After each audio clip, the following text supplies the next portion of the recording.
আমার কাছে বিশাল কোশ্চেন যে যে সময় আমি দেশ থেকে পালানোর জন্য চেষ্টা করতেছি, আমি জীবিত থাকবো কিনা মৃত থাকবো কিনা সে বিষয়ে কোনো ফয়সালা হয় নাই। সেই সময় সেই পাকিস্তানি যোদ্ধারা বাংলাদেশের বুদ্ধিজীবীদের হত্যা করবে, এটি আমি মনে করি যে রীতিমতো একটা অবান্তর। এটা আন্তর্জাতিক ষড়যন্ত্রের মাধ্যমে এদেশকে একটা দেশের রাজ্যে পরিণত করার জন্য বুদ্ধিজীবীদেরকে ষড়যন্ত্রমূলকভাবে হত্যা করা হয়েছে।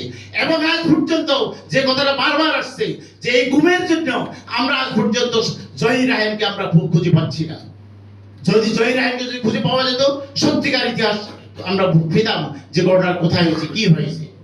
সম্মানিত উপস্থিতি, আমি আপনাদেরকে অনুরোধ করব, আমি যখন চট্টগ্রাম বিশ্ববিদ্যালয়ের ছাত্র হিসেবে ভর্তি হই 1985 সালে, তখন আমি সবসময় মনে করতাম যে কালো কালির লেখা কখনো মিথ্যা হয় না।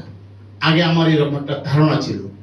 বিশ্ববিদ্যালয়ে ভর্তি হওয়ার পর আমি দেখলাম যে দৈনিক পত্রিকায় আমার বিশ্ববিদ্যালয় আমার হলে যে ঘটনা ঘটেনি তা এত সুন্দরভাবে নিপুণভাবে লেখে তুলে ধরছে। দেখার পরবর্তীতে আমি বললাম, এটাই কি বাংলাদেশের পত্রিকা?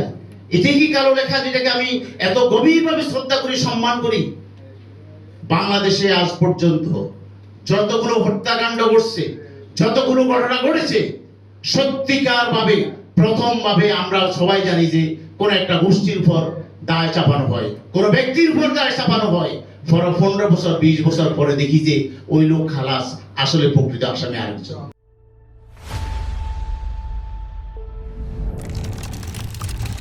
এই বিষয়গুলো কেন হচ্ছে একের পরে?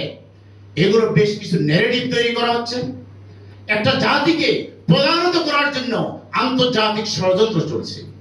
আমি আজকে ইউনুস স্যারের কাছে আমি আজকে একটা প্রশ্ন রাখবো, আপনি একজন দেশের বুদ্ধিজীবী, অনুগ্রহপূর্বক জাতিকে মুক্তি দানের জন্য এই 14 ডিসেম্বর কি ঘটনা ঘটেছিল, একটি স্বাধীন নিরপেক্ষ তদন্ত কমিশন গঠন করার জন্য আমি আপনাকে অনুরোধ করব।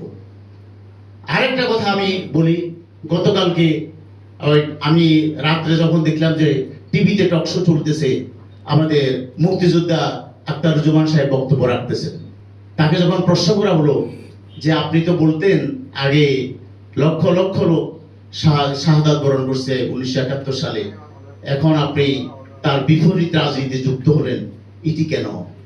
তিনি বললেন যে এগুলো হচ্ছে রেটরিক বক্তব্য, এগুলো তো সত্য নয়।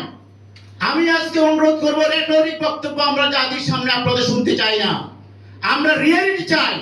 আমরা সত্যিকার ভাবে বাংলাদেশে কি ঘটেছিল 1971 সালে, সেই ঘটনা কারা কারা শহীদ হয়েছে সেই তথ্য আমরা জানতে চাই। কারা কারা হত্যা করেছে সেই তথ্য আজ পর্যন্ত আমাদেরকে জানানো হয় নাই। আজ পর্যন্ত শহীদের লিস্ট তৈরি হয় নাই, আজ পর্যন্ত রাজাকারের লিস্ট তৈরি হয় নাই। শুধু আমরা বক্তব্য দিয়ে জাতিকে একের পর এক বিভ্রান্ত করতেছি আর জাতিকে বিভক্ত করতেছি। অনুরোধ করবো সবাইকে এই সমস্ত অপপ্রচার থেকে, এই সমস্ত মিথ্যা প্রপাগান্ডা থেকে জাতিকে নিষ্কৃতি দিন এবং জাতিকে একটা সঠিক দিশা দিন।